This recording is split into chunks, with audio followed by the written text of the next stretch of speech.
Il y a une chose qu'on a démontrée dans les derniers mois, c'est l'importance pour nous de questionner le gouvernement sur ses actions et encore plus en temps de crise. On a soulevé un nombre important de questions sur les enjeux de transparence, de cohérence, de compétence, d'empathie également par rapport à ce que sentait la population. Notre formation politique ne s'est pas contentée de questionner le gouvernement, mais également de proposer des mesures qui fassent en sorte qu'on soit en mesure de réduire la propagation du virus. Notre formation politique sait qu'en période de crise, le gouvernement avance souvent dans l'inconnu et n'a pas réponse à toutes les questions. On en est conscient, c'est normal. Je crois également que les Québécois en sont conscients, mais c'est pourquoi le gouvernement a su compter sur notre indulgence et notre soutien. Toutefois, cette indulgence ne permet pas au gouvernement de se soustraire de son obligation de répondre de ses gestes, de ses actions, ni à l'obligation morale qui est la sienne de mettre tout en œuvre pour anticiper les différents scénarios qui s'offrent à la population et au gouvernement pour amoindrir les effets de la crise. Ce qui m'amène à parler plus spécifiquement de la façon dont le premier ministre utilise le décret d'urgence sanitaire afin d'éviter tout débat entourant les décisions par son gouvernement. Peu de gens le savent, mais le gouvernement de François Legault s'est octroyé des pouvoirs sans limite afin de gérer la crise qui dure depuis maintenant plus d'1 an. Le décret d'urgence sanitaire, qui est numéroté 177-2020, adopté pour la première fois le 13 mars 2020, permet au gouvernement de ne rendre de compte à personne et d'éviter tous les garde-fous garants des droits et libertés de notre démocratie en le renouvelant aux 10 jours. Le gouvernement gère une situation extraordinaire et dont doit pouvoir bénéficier de moyens extraordinaires.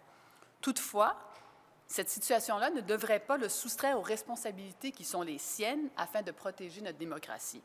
Il est anormal qu'en période de crise, on soit obligé de gérer de cette manière-là avec les décrets et d'éliminer les principes de démocratie. Il est anormal qu'à l'Assemblée nationale, on ne soit pas consulté pour le renouvellement du décret qui, je le rappelle, a été renouvelé 55 fois depuis le début de la crise. J'aimerais simplement vous lire l'article 119 de la Loi sur la santé publique parce que vous allez comprendre l'esprit de la loi. L'article 119 dit la chose suivante.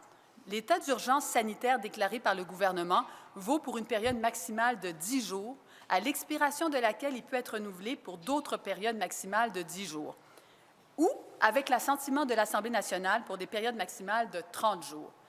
Ce que dit l'esprit de la loi, c'est que si vous avez un décret d'urgence à passer après 10 jours, vous pouvez le faire avec l'exécutif. Mais si on se rend jusqu'à 30 jours, vous devez consulter l'Assemblée nationale. Ça fait 1 an que nous sommes en période de crise, de pandémie, et jamais, pas une fois, l'Assemblée nationale a été consultée sur le renouvellement, alors que dans l'esprit de la loi, on aurait dû être consulté minimalement 12 fois. Alors, sans surprise, vous constatez que jamais l'Assemblée nationale a été consultée. Bien sûr, le gouvernement est majoritaire, mais cette majorité-là ne lui permet pas de passer tout droit par rapport à ses obligations démocratiques et éviter les débats démocratiques. Nos débats sont essentiels en temps normal, ils le sont encore davantage en temps de crise. Le gouvernement devrait, dans un souci de transparence, profiter de cette occasion pour justifier la pertinence du renouvellement du décret auprès des parlementaires, mais également auprès du public. Le mandat qu'a obtenu la Coalition Avenir Québec n'est pas un mandat afin de gouverner sans contrainte. Le décret, qui est nécessaire dans un contexte de crise, ne devrait pas être un prétexte pour se soustraire aux règles de la démocratie. C'est pourquoi je demande au gouvernement de François Legault de consulter les parlementaires de l'ensemble des partis lorsqu'il renouvelle son décret, même si ce décret est renouvelé aux 10 jours plutôt qu'aux 30 jours. Comme le disait Louis-Philippe Lampron, qui est professeur de droit à l'Université Laval, que l'Assemblée nationale du Québec n'ait pas à être consultée pour l'état d'urgence, c'est très problématique sur le plan démocratique. Pour nous, la façon dont le gouvernement utilise le décret d'urgence sanitaire est un des nombreux arguments qui militent en faveur d'une commission d'enquête publique indépendante.